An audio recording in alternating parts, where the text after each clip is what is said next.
Is it obvious I didn't sleep last night?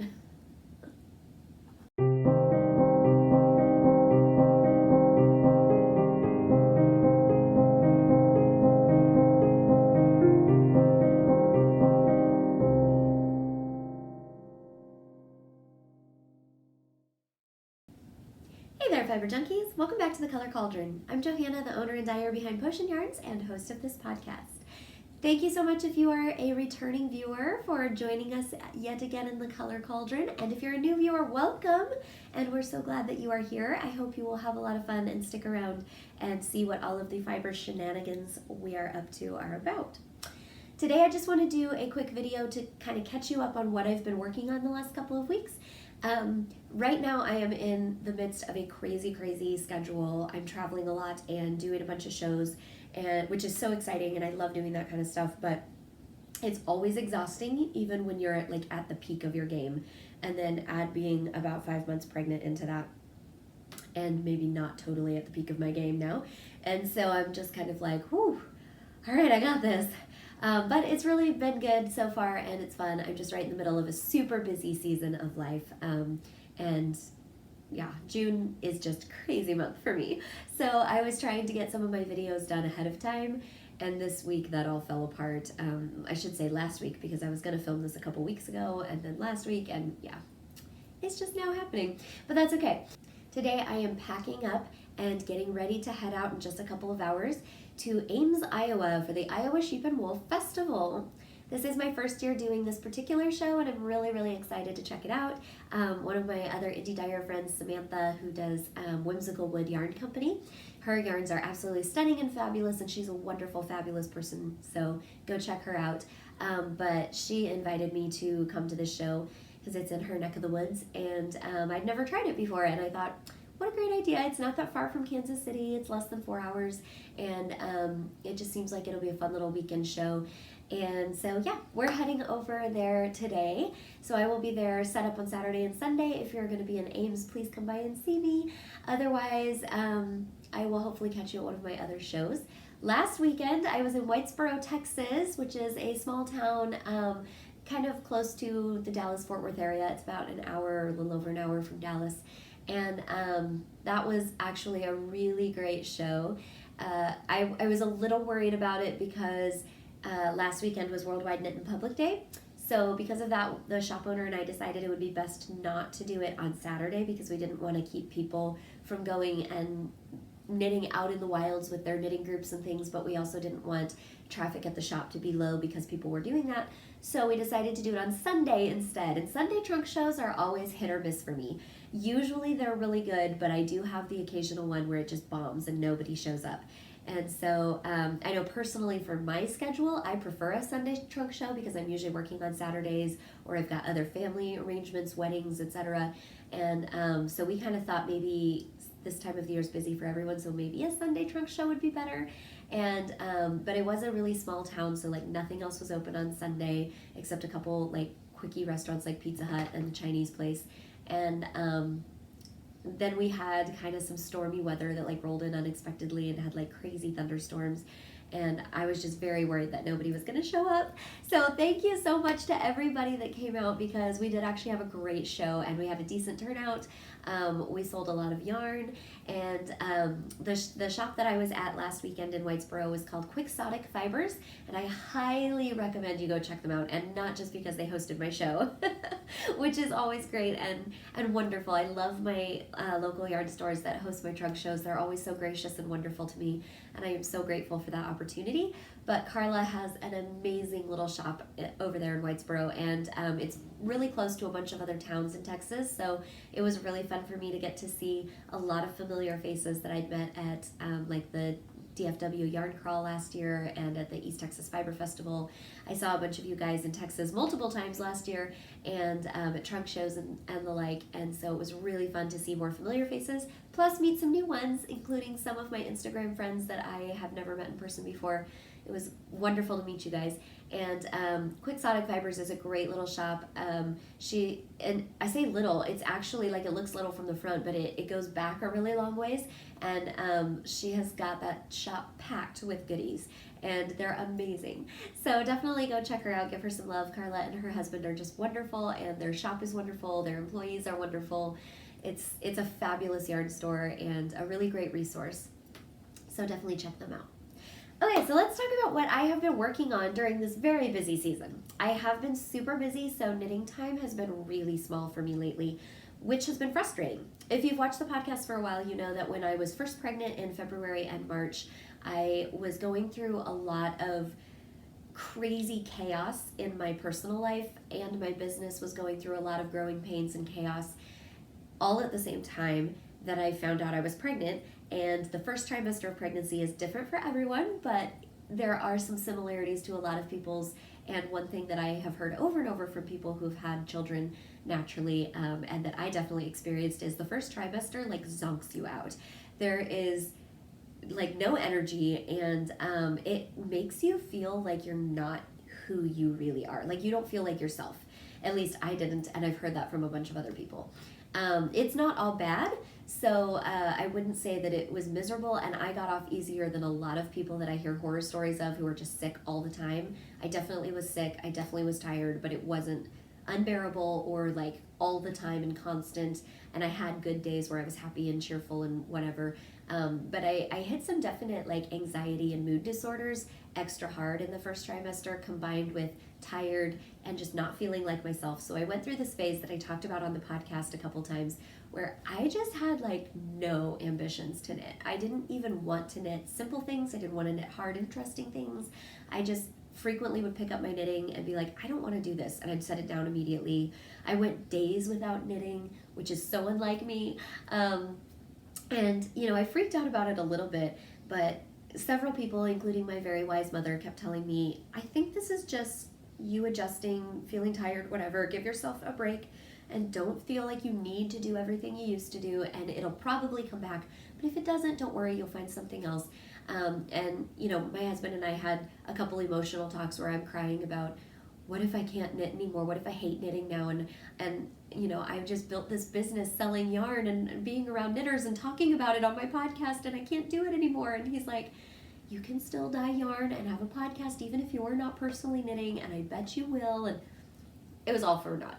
I worried for nothing because it lasted for like a month and a half, maybe 2 months, and then I got slowly started to ease my way back in, and then about another month or so later, I was back to normal, and now I'm wanting to knit all the time. I just don't have very much time to do it. So let me show you what I have managed to do. I have one finished object for you, and then 2 works in progress, and another one that I'm about to cast on.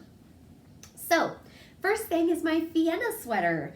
I think I did show this on the podcast a couple times already, but I finished it recently. I actually finished it at the trunk show in Whitesboro right at the beginning, and then hastily threw it on a mannequin without the ends even woven in, and that was just last weekend, and I haven't even unpacked my car. Like, I just left everything in the car because I'm taking it to Iowa this weekend, so I had to go out to the car this morning and grab this out of one of my totes.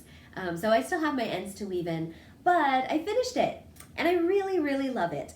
I have tried it on, and it does fit really nicely, even over my Prego belly, so I partially cast this sweater on because I was avoiding garments when I found out I was pregnant, not knowing, having never done this before, I didn't know how my body would change. I didn't know, I did know that I tend to really like more fitted cardigans and sweaters and vintage style or modern things that are a little bit more fitted.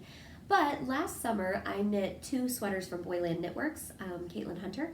I knit the Sunset Highway and the Zweig, and I love both of those. I wear them all the time, and they're both more of like a traditional kind of roomy sweater with like 4 to 8 inches of positive ease. I think I made mine with about 3 or 4 inches, maybe 5 at the most of positive ease. So they're really like loose, drapey, not super fitted. They're just really comfy, like lounge about the house sweaters, but also cute enough you can wear them out with like flats and jeans and look really nice for a date or something. And so I was like, I just recently wore my Zweig while pregnant and was like, hey, it fits over my belly just great, and I still have some ease in here, like, so as I get bigger I can still wear it, except now that it's summer I don't want to. But I wanted to do something like that where when I'm not pregnant, hoping I slim back down, I can wear just kind of like a nice roomy sweater and it doesn't look overly big or like frumpy, but then when I am pregnant it'll still go over my belly so I can wear it now. So that was kind of the goal. And then I also wanted to pick something that would show off some of my new colorways that I've been working on, specifically the Carmen Miranda colorways that I did back in late April, early May. I think it was early May, I released the Carmen Miranda collection, and I had a bunch of variegated and speckled skeins that were really, really bright. And so I kept getting a lot of love on them, and a bunch of people were like, I love this, and bought it right away. But I had a lot of people comment and say, oh my gosh, I absolutely love these in the skein, but I'm terrified, what would I ever knit with those? And so I wanted to show people that in addition to all the fun little like crazy colored socks and plain fingerless gloves, you can actually do garments with crazy colored yarns. You just have to be careful about what stitch patterns you use and what types of silhouettes you use. So I chose the Fiena because it used 2 colors and it didn't take a lot of yarn. Because it is brioche, it's fabulous for bright colors. So up here we've got garter stitch in one color. This is kind of like my base color. It's called Violent Delights, and it has been in my shop for ages. It's just kind of a nice purple tonal, and I did that on the Celtic sock, so it is a tweed yarn, so those little flecks of white and brown and gray you see are the tweed. And then you do 2 color brioche through the yoke with that and the main color, which is my Samba colorway from the Carmen Miranda collection. And then you do 1 color brioche on the body down here. So this is my 1 color brioche. And I did not alternate skeins on the body. I just knit with 1 skein at a time on the brioche, because the way the brioche breaks it up, it looks very well broken up. It breaks up the colors nicely. You don't really see a lot of pooling. If you get a little, it doesn't look as intense as pooling in like stockinette or something. And I kind of liked how it looked, so I just did that. When I got to the sleeves, however, so you put the sleeves, you're knitting from the top down, and you put the sleeves on holders, and then you knit the rest of the body, and then you go back and knit the sleeves down to the cuff, right? The sleeves in the pattern are meant to be knit in the 1 color brioche that the body is knit in. However, after doing all that body work, and I even shortened my body by a couple inches because I have a fairly short torso, and I kept trying it on since it was top down, and it was fitting over my prego belly just fine. And I was like, I don't want this to be a super long sweater.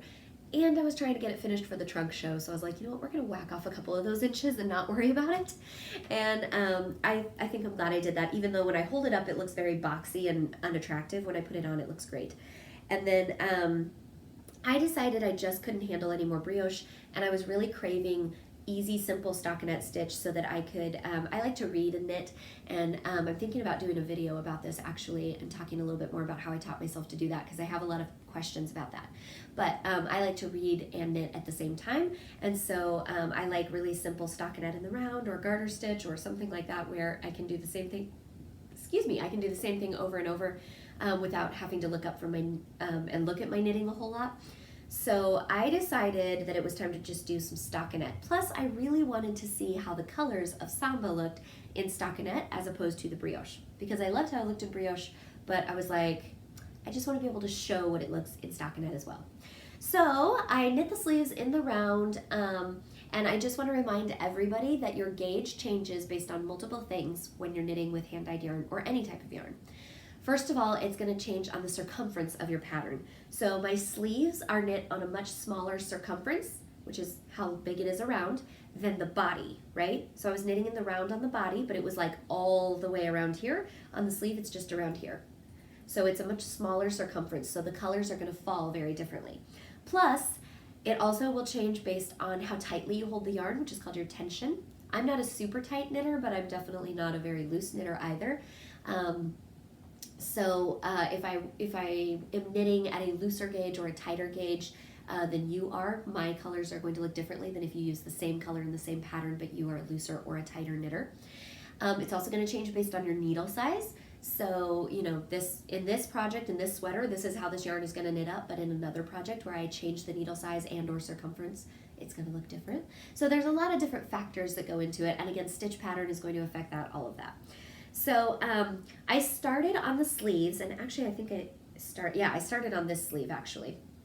My sleeves don't match perfectly, but that's okay. But I started on the sleeves with just 1 skein. So you can see down here at the bottom, it started to pool. You can see better on this side probably. It started to pool because I was using just 1 skein. And I didn't hate the pooling, so I decided not to rip it out. I actually knit it to about there with just the one skein, and then was like, okay, that's too much pooling. Like, I kind of love how it's looking, but maybe it's a little much. So I ripped it back, left some of it because I wanted to show you. That's the other thing. Now that I have the podcast and I use these as samples in my booth, I'm constantly like leaving mistakes or things that I normally might not like, or doing things on purpose, or knitting a certain thing that I won't wear just so I can show you guys stuff. So you're welcome. But I don't mind it. I like it. But I did like the pooling, so I wanted to show you guys what it looked like though. And then about here, I joined a second skein. And actually what I did is I didn't have my next skein caked up yet. So I was only using one skein technically, but I was knitting from the center of the skein in a center pull ball. And I also took the outside of the skein, the loose end. And so I'd knit one row with one round with the pulled yarn from the center of the skein. And then the next round I would knit with the outside of the skein. So it was one skein, but I was using both ends. And so then you can see it started to break up and variegate a little bit, but it didn't take very long before, again, I was like, well, it's not exactly pooling, but kind of. Like, all of the yellow is over here, all of the blue is over here. So even though I was using two different ends, and the same thing happened on the other sleeve where I did have two different skeins going, I started to get that same thing where it's like all yellow and orange over here, all pink and blue over here. And it was like, okay, I'm using two different skeins and alternating them, but I didn't pay attention to where I was at in the color repeat. I just joined it wherever it was. And so after a while, it started to look very much the same all the way up. So then I cut my yarn and I pulled it out a little bit, found a different place in the color repeat where I was like, okay, this is basically like the opposite. And then I rejoined, and then I started doing it that way. And then you can see how the rest of the sleeve gets a lot more variegation. You see a lot more different color placement because I was at a different place in the color repeat, and that way the colors were staggered much better, and that's how I preferred to look at it. So I did find that based on this gauge, tension, and circumference that it did pool quite a bit, and the way that this colorway is dyed, I think if you were knitting something like socks that have a smaller circumference, you would find more pooling. It's not designed to pool necessarily, but it's not designed to strictly avoid it either. It just kind of, it's supposed to be kind of a random flow of color, but there are definitely some colors that there's more of in the skein. Like, there's only a tiny little bit of pink and a little bit of orange. There's quite a bit of yellow. There's quite a bit of blue and green. And so you will get larger sections of those colors. And on a larger circumference, like on the sweater, it breaks it up enough that you don't really have any of that pooling because it's a larger circumference. But on the smaller circumferences, like the sleeves or socks or something like that, I think you would probably get that. So if you want to, and first of all, it doesn't look bad. I kind of loved how it pooled in the very beginning. But if you wanted to avoid that, I would definitely say knit with either both ends of the skein and or break it into two balls or get a second skein and alternate them. Another great thing you could do that would have been another option for me, I'm glad I didn't do this because I liked all the bright colors, but another option would be to get a second skein of the purple that was my base color back up here and do 1 or 2 rounds with the bright color and then 1 or 2 rounds with the semi-solid or a solid color to kind of ground and break up all those colorways. And then you would find that that would help to break up the colors quite a bit as well. But I liked how I did it this way. And I really liked that I kept everything else the same, including the shaping of the cuff and the coloring of the cuff and all of that. It was just changing this from one color brioche to stockinette, and I really like it in the stockinette. I think I prefer it to all brioche. I did look on the projects page for this sweater, which the link is below, so you can find it on Ravelry. And I didn't see anyone at the time I was knitting this who had done this particular modification on the sweater. Everyone I saw did either 1 or 2 color brioche. I saw a couple people that did brioche fades, so they were working with like 2 colors or even 1 color as a brioche, but they would fade it. They would do part of the sleeve in 1 color and then fade it, you know, where you alternate for a few rows between 2 colors and then do the second color down for a while and then alternate and do a 3rd color. So I saw a couple fades and things like that, which were really cool. And I loved how the brioche sleeves looked on it on a lot of people's projects. I just wanted to do something different, and I'm really happy I did because I like how it came out. Plus it shows off the colors better, and this was designed to be a sample for my shop. I'll probably wear it occasionally, but it was mostly picked out to be a sample. That's why I chose this particular pattern. So I'm glad that I put the needs of the yarn and showing it off more ahead of like the actual design. But I really like how it looks. So that's the only thing that I have finished recently. I do have a couple things that I'm working on though, so let's take a quick look at those. And all of these patterns will be linked below so that you can find them. All of the patterns I'm working on came from Ravelry, so you can purchase all of these on Ravelry. I think all of the ones I'm using are for purchase patterns this time, so you can purchase all of those on Ravelry if you would like. The next one I have shown on the podcast before, and I actually put it down for quite a bit to work on that sweater and to finish up a pair of vanilla socks that I'd had on the needles for like 6 months that I put in timeout and kind of forgot about, and then I found recently and was like, I just need to finish these. Like I'd already turned the heel of the second sock. I had one sock done and the other one was like the heel was turned and everything. I just needed to finish the foot because it was cuffed down it was toe up, excuse me. It's toe up, and I'd already turned the heel and everything. I just needed to finish the leg and do the ribbing and be done. So I worked on that sock, which I don't have to show you right now, but just a plain vanilla sock and some leftover scrap yarn, and then my sweater. So I put this project down for quite a while, and I only just picked it back up this week. And that is my Doodler Shawl by Stephen West. But it's coming along pretty well. I mean, considering that I didn't work on it for quite a while, I feel like I've made quite a bit of progress. So I have showed this on the podcast before. All 3 of my colors I'm using for it are hedgehog fibers. This is my first time knitting with hedgehog yarn. I have been drooling over her colorways for literally years, including, I mentioned this before, but this main color, the yellow with speckles, called Fool's Gold, is one of her best-selling colorways, her most popular colorways, and I have been craving a skein of this since I first saw it probably 4 years ago or something like that.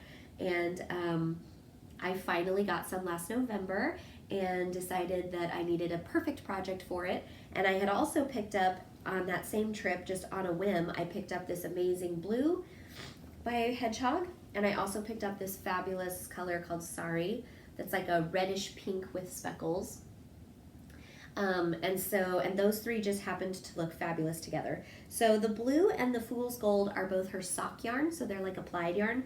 The Sari is a single ply, so it's great for shawls and things. But the 3 colors together just look stunning, so I'm really excited to put those together in a shawl. And I have been wanting to knit this shawl. I've had this pattern picked out and in my Ravelry cart, but not purchased, for probably a couple years as well. I was just waiting for the absolutely perfect yarn colorways to come along because I love this shawl and I really wanted to do it justice. And I think I am. I really love these colors. I'm loving how this looks knit up and I can't wait to do it. Also, I love how easy this is. It uses short rows, which I'm a big fan of, and both of the edgings are a little bit more intricate than this part of the body, which is just all garter stitch and yarn overs. But I'm absolutely loving it. I like it for really easy, relaxing knitting, and I love Stephen West patterns that use a lot of garter stitch because I kind of love garter stitch, and I love how it shows off indie dyed yarns. So I'm really enjoying that, and I can't wait to get a little bit further on that one. And that is living in my Potion Bottle project bag, which was last year's Edgar Allan Poe featured bag. It's by Georgiana at Stitching Plaza, and I apologize. I've had kitties laying on my project bag recently. I don't allow them to lay on my shop stuff, but on my personal knitting, I gave up years ago. That's kind of like the uncomfortable compromise that we struck, is like, okay, stay out of my shop stuff, but I will let you lay on my knitting, especially because I take this with me literally everywhere. So like it comes with me to bed, and they like to come and lay on me when I'm watching TV in bed at night. And I take it down to my living room, and I've left it on the floor before, I've left it on the sofa, I've left it everywhere. So it's kind of my fault, not their fault, that they lay on it. But then it gets kitty fuzz on it. They just love me so much, they want me to take their fuzz with them everywhere. But anyways, this fabulous bag was featured last year. So if you're new to the podcast or new to my shop, you may not know this, but every fall I do a limited edition Edgar Allan Poe colorway. So you can only get it while I dye up a certain set number, and then when they're gone, they're gone.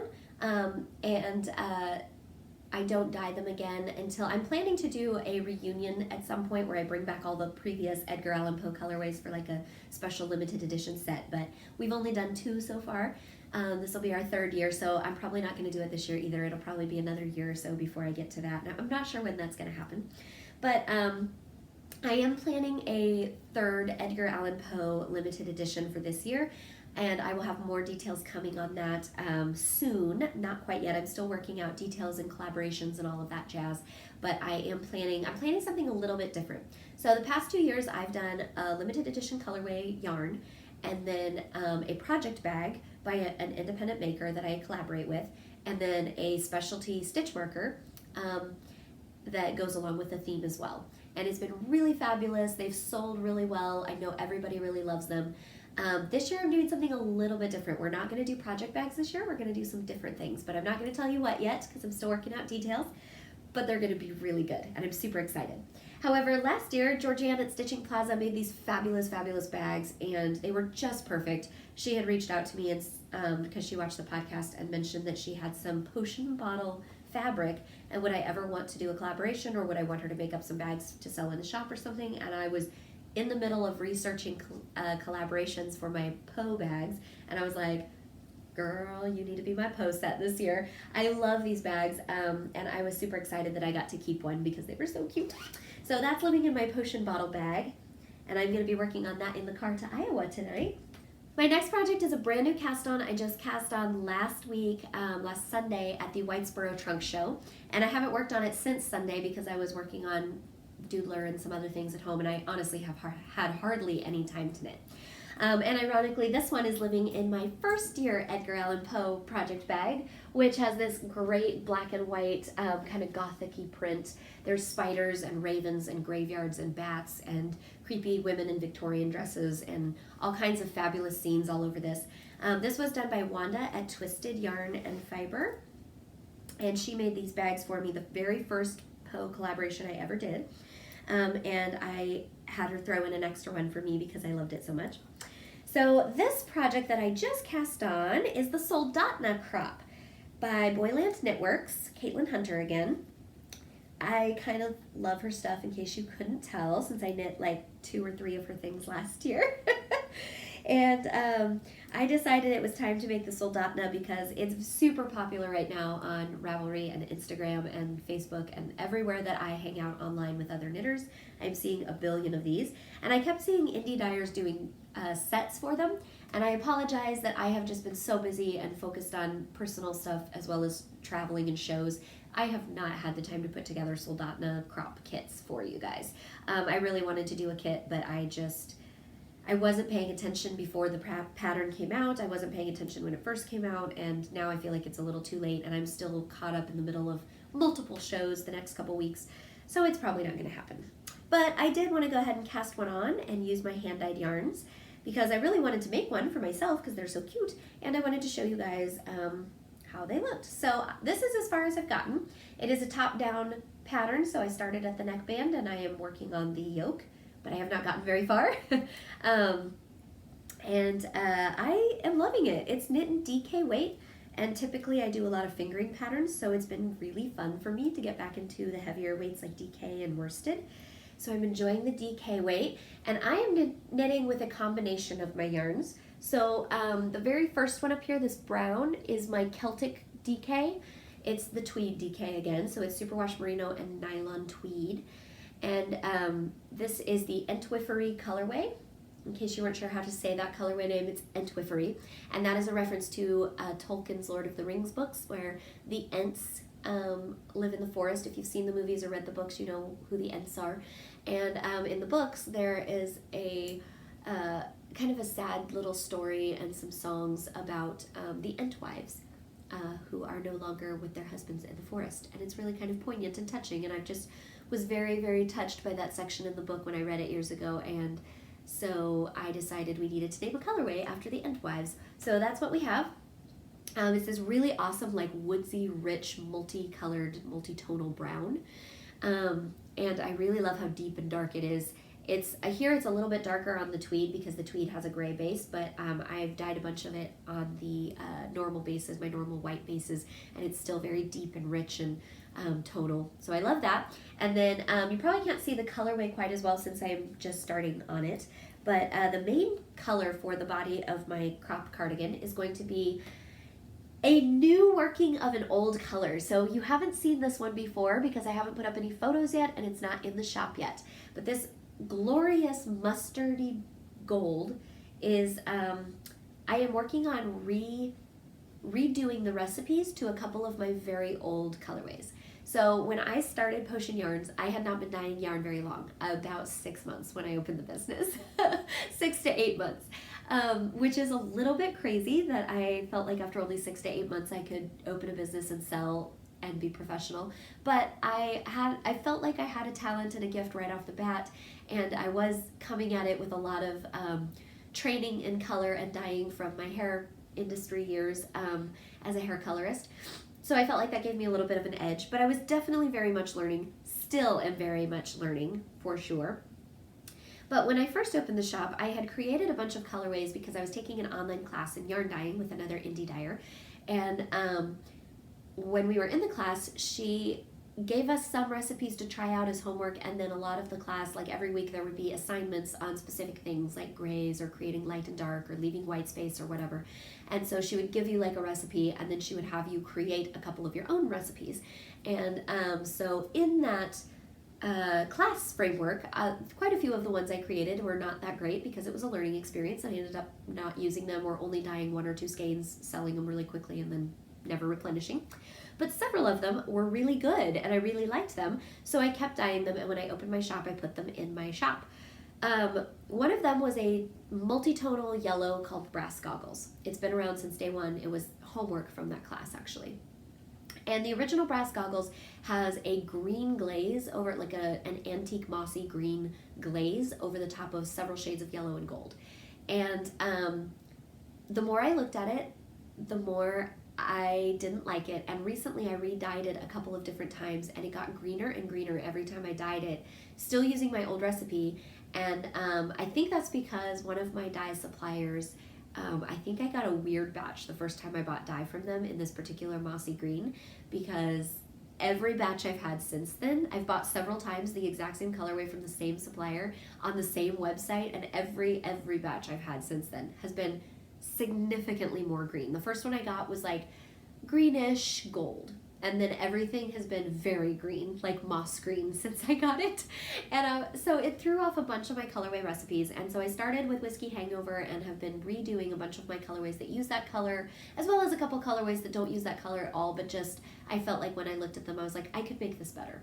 So in some cases I'm just retiring the colorways completely and not bringing them back because they're not awesome, and I know I can create something from scratch even better. But several of them had really solid bases, or I really liked certain things about the colorway. I just needed to tweak and rejigger the numbers or the colors I used or the order or whatever. And so a couple of my colorways I've been reinventing the original recipe to look closer to my vision, or just kind of honing in what my vision is of that color. And this is one of those. So this is going to be the new Brass Goggles. After 3 or 4 different failed attempts, I came up with something that I am positively in love with and have recreated it successfully now, so I know it's repeatable. And so I am very, very excited to introduce to you guys the new Brass Goggles before it even goes in the shop. But that is going to be the body main color of my Soldatna. Here's the Entwiffery. There are 2 colors that you use just a little bit in the yoke for just like small sections. So I'm using a partial skein of my Brave New World on the Temptress. All of these other colors besides the Celtic Sock or the Celtic DK are my Temptress DK, which is just superwash merino. And this is a leftover skein from when I did my Comfort Fade. I used this color in that, and so I had quite a bit of it left. I'd say about 1/3 of a skein or a little over. And for this colorway, you only needed like 70 yards or something. So this is going to be one of my colors. And then the other color, which I just started knitting with on my sweater, is an in-process color. I am redoing Love Juice, which was one of my original colors after I opened the shop as well.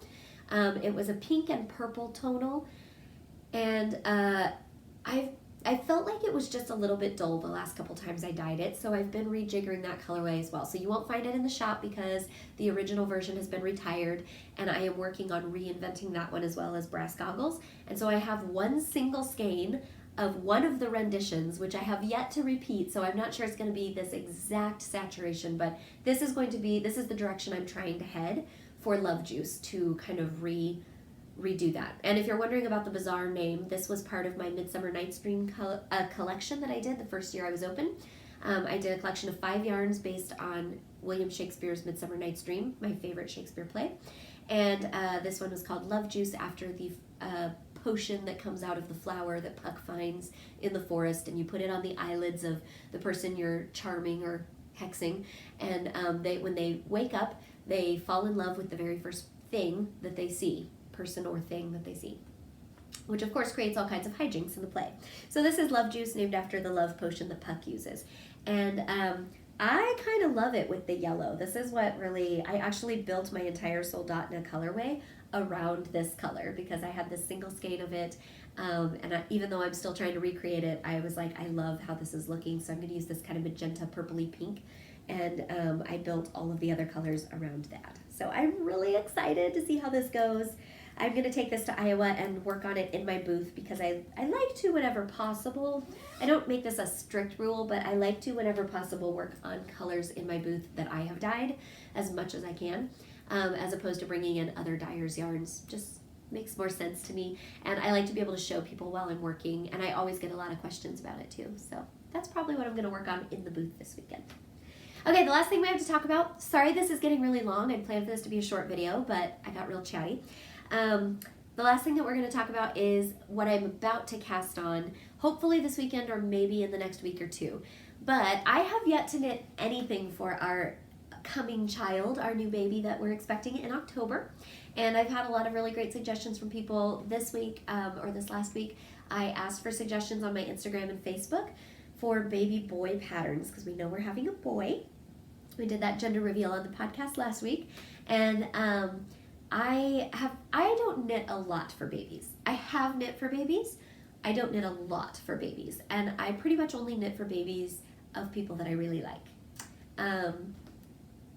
So I haven't knit a ton because a lot of my friends don't have kids yet, and the ones who do I have knit for, but I tend to do like simple gender neutral baby sweaters that are really quick and easy and just use up scraps, and or little baby hats. I mostly do hats.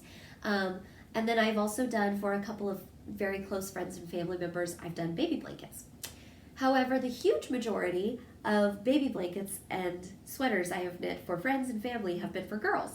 So I only had like 2 or 3 patterns, and I did the same ones over and over for people. I don't normally like to repeat patterns, but for some reason baby knits, I've just never been a kid person or a baby person. I've never been into knitting for babies that much.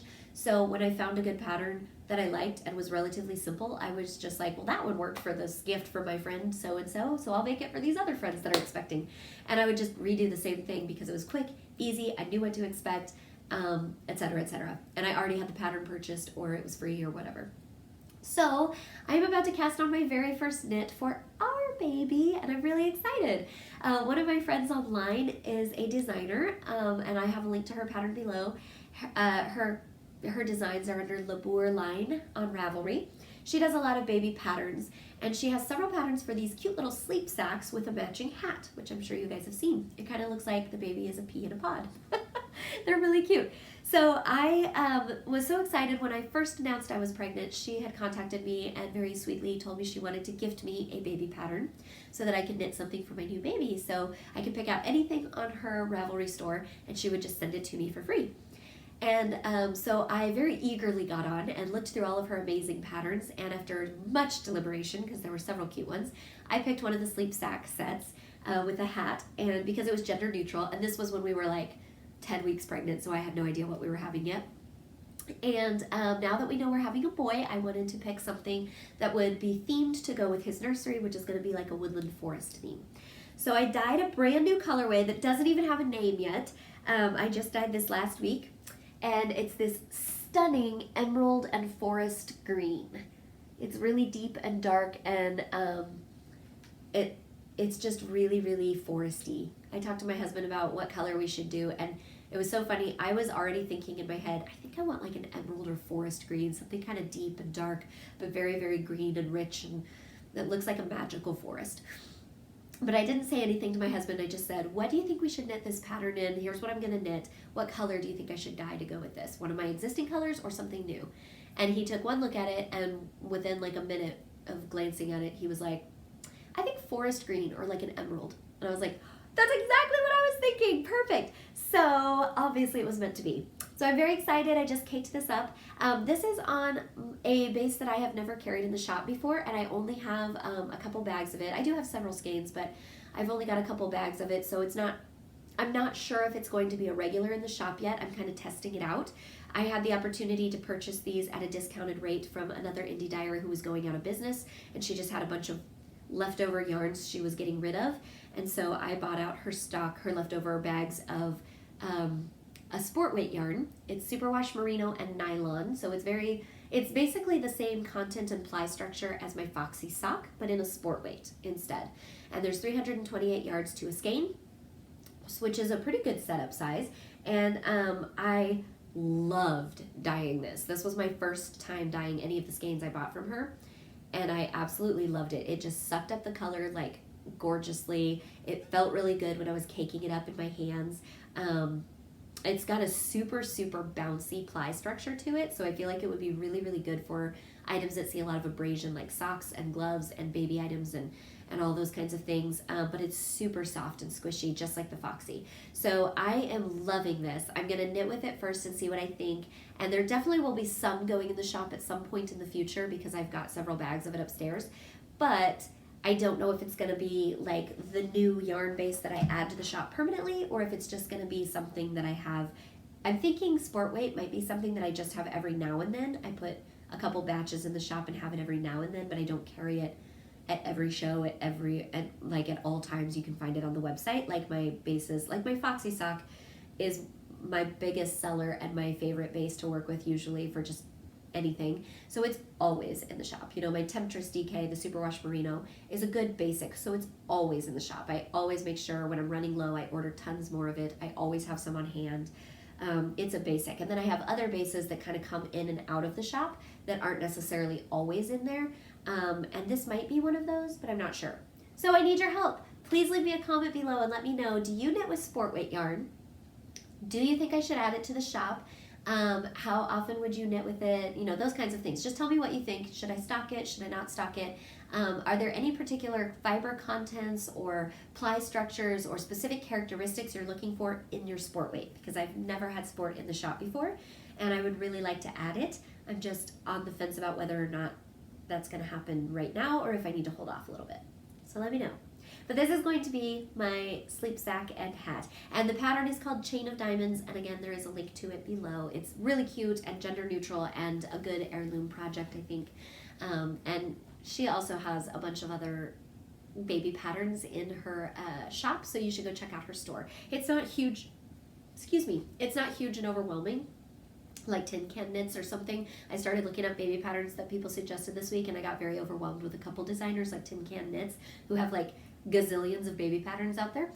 So it's not that big. It's relatively quick and easy to look through, but she has quite a few different options, and there were several sleep sack sets and a couple sweaters that I thought were just really darling, so you should go check out her store. Alrighty, that is about all I have for you guys today. I really need to go finish packing up my car so I can head out to Iowa now, so I'm going to let you guys go.